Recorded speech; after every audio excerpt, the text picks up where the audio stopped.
I met Christine through Women's International,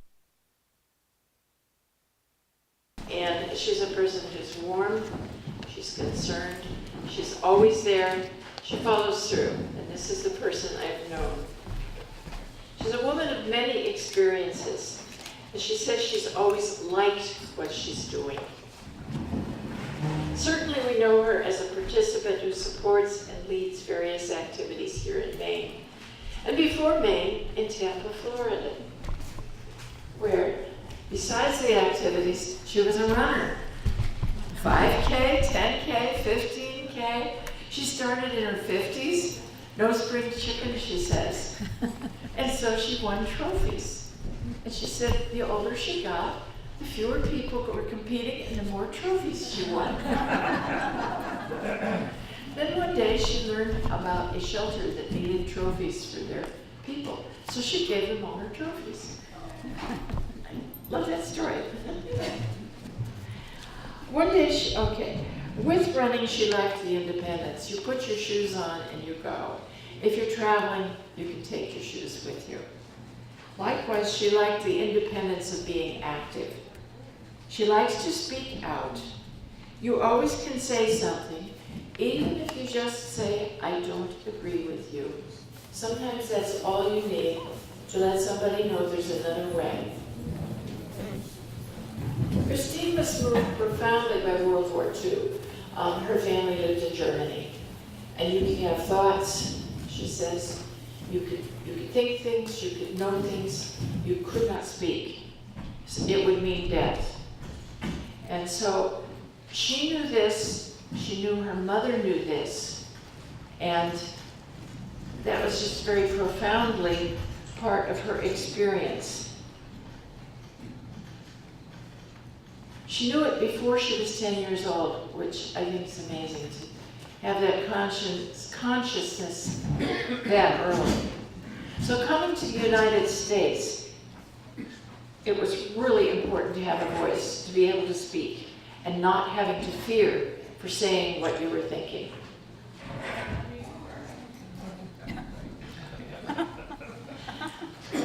You could be kind, you could be firm, and express yourself. She told me the voice is the most important thing that you have. She's a person of peace and justice all the way. Habitat for Humanity, Bread for the World. She says these are justice issues because of people's homelessness and their hunger and their poverty.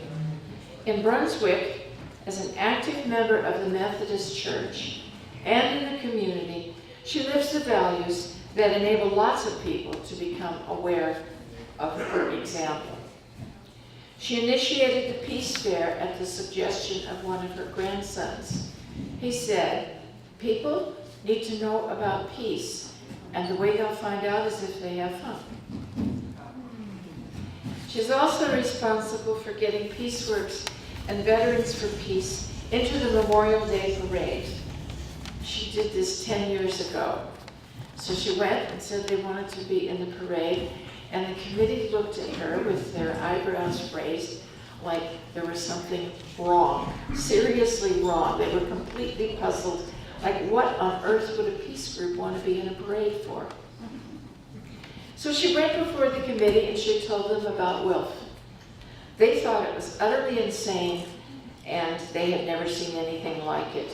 One said, how can you have peace without war? I think we should do something about that. What does she remember as a particular event? Probably the sit-in Tom Allen's office, maybe somewhere around 2006 or 2007. Because she was always active, her husband had said, now don't get arrested because I would have to come rescue you. But in 2006 or 7, her husband had died, and so she could go ahead and participate in the sit-in, and she did.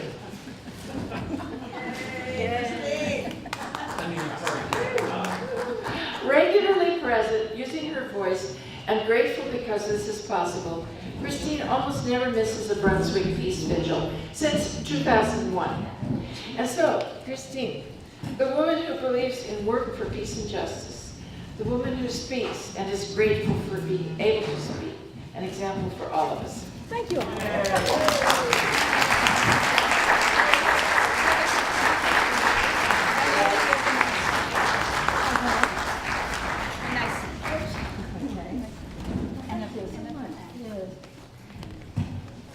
I'm allowed to speak a few words. First of all, thank you.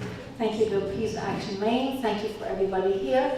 I think many of us really represent more than the one person who's here, because there are a lot of people who can't be everywhere, and I thank all the people who are, in a sense, standing behind me and around me. And Peace is a community. We're a family, and it's important. Now, I'd like to take a couple minutes to read something that I've written actually 10 years ago. And this was part of an essay that I wrote about, entitled, "What Does War Feel Like?" I asked this question of my mother in August of 1939. It was the Sunday before Germany invaded Poland.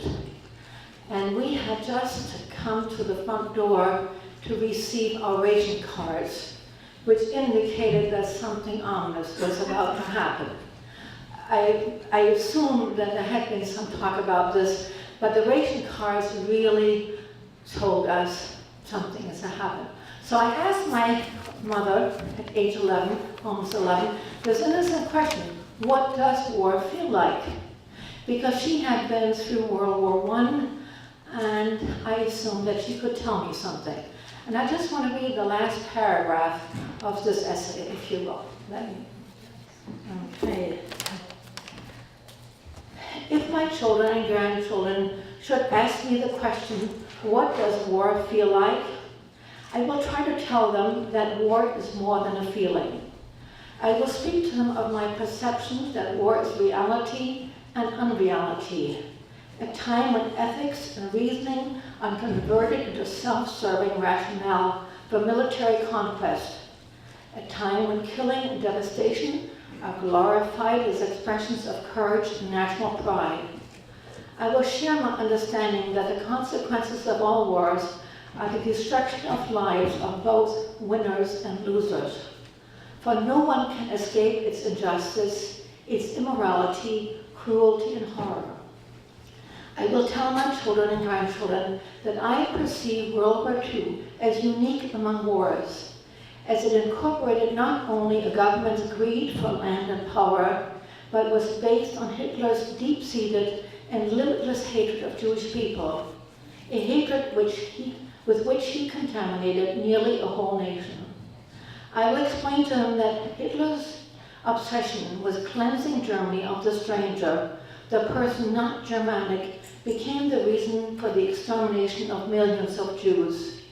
Yet, while trying to answer their questions, I have to qualify my answers and acknowledge that my observations, far from ghettos and concentration camps, are mere gleanings of childhood impressions. I need to admit to them that my search for answers continues, just as my questions never cease. Thank you.